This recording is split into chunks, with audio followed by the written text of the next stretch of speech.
Welcome back to CBS Eye on Health. We've been talking with Asia Tansmore about how she learned she had breast cancer.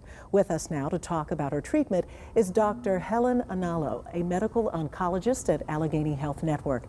Thank you so much for being here with us. Thank you for having me. And before we went to the break, of course, we were talking with Asia about her breast cancer, but she was diagnosed with something called triple positive breast cancer. What is that? Well, when patients have a biopsy done, when you take a little bit of the breast cancer tissue out, that tissue is sent to the lab, and they look at it to make a confirmation of cancer.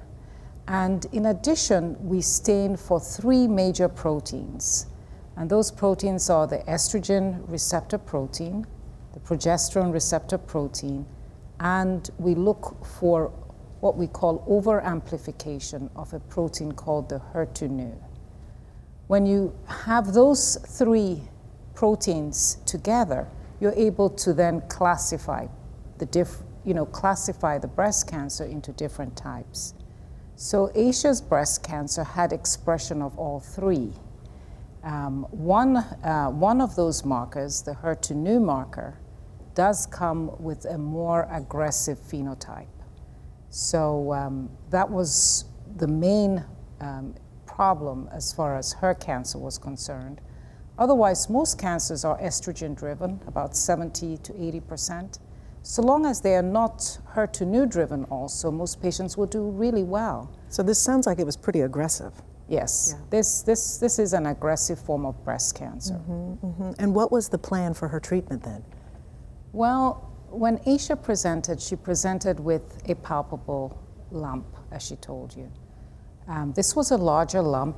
On all our testing, it was about 4.5 centimeters in size.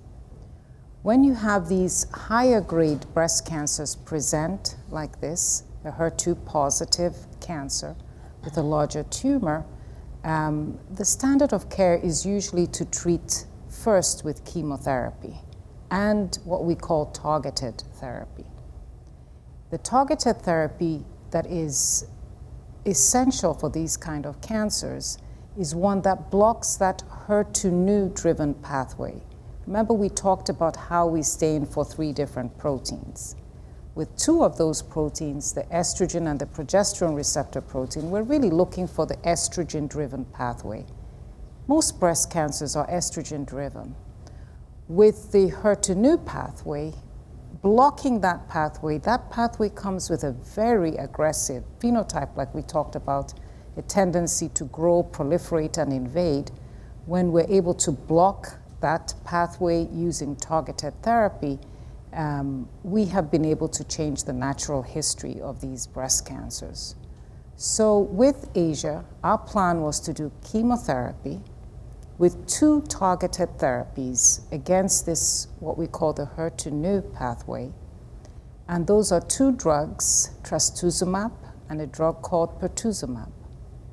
When you combine that with 2 chemotherapies that we chose for her, you can have up to 40 to 60% complete response. And what that means is that when you eventually go for surgery, 40 to 60% of patients have no residual cancer left behind, either in the breast or the lymph nodes. And those patients tend to do really well. We'll talk a little bit about your surgery in a moment, but let me ask, were you feeling ill before any of this? Were you sick at all? Did you feel a certain way before the chemo? Absolutely not. I was fine. Even after I was told that I had breast cancer, I still didn't feel sick. My body didn't feel sick. That didn't occur at all until treatment. And then, of course, now you have this plan of treatment. What was it like going through chemo and treatment? I really knew that this was so real when I got the port put in. When I got the port put in, I knew that the treatments were going to start. I was unaware that, I knew my hair was going to fall out. Dr. Analo told me those things, but it's not real until you literally see it. My hair came out first treatment, got in the shower. I went to look down and all my hair, my sides were completely smooth bald, all my hair. I just was so devastated. You had to be. And you don't expect that, you know. People don't realize, you know, you appreciate the things that God gives you as a gift, like your beautifulness and your beautiful hair and your, you know, everything that He's giving you.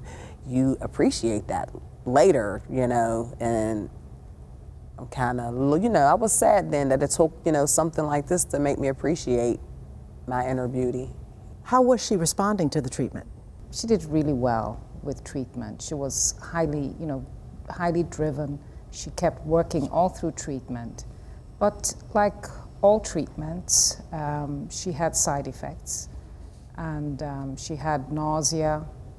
Diarrhea is a very common complaint on this regimen.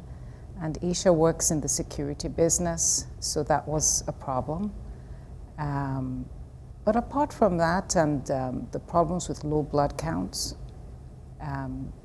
clinically, the lump disappeared within 4 cycles of treatment. Wow, that's great. Yes. But you also decided, when you had that surgery to remove what was left, to also do a double mastectomy. Yes, I wanted that done because mentally and physically I did not want to do this again. And my mind would not, I just kept thinking, what if it comes back in the other breast if I leave it? What if it, you know, what if this? I had a lot of what ifs, and I felt like those what ifs would go away if I just got the mastectomy and been done with it. So that's what I ended up doing, and everybody supported me. My surgeon, Dr. Analo, my plastic surgeon, everybody supported me well, and I just so appreciated that. Dr. Analo, what's important to know about the plan of treatment and care that you offered to her? Well, I think what's important to know is that even though breast cancer is a horrible diagnosis, that we do have cures. And the kind of treatments we have available now, like with her cancer, which is a very aggressive cancer, where the mortality was really high before the advent of targeted therapy in 2005, we have phenomenal responses that have actually changed the natural history of these breast cancers.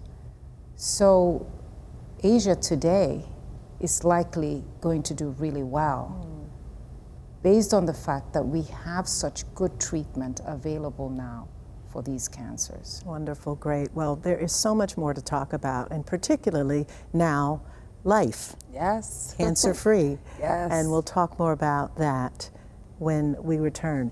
She, of course, has had an extremely successful treatment, and after the break, we'll hear from Asia about what life is like cancer-free.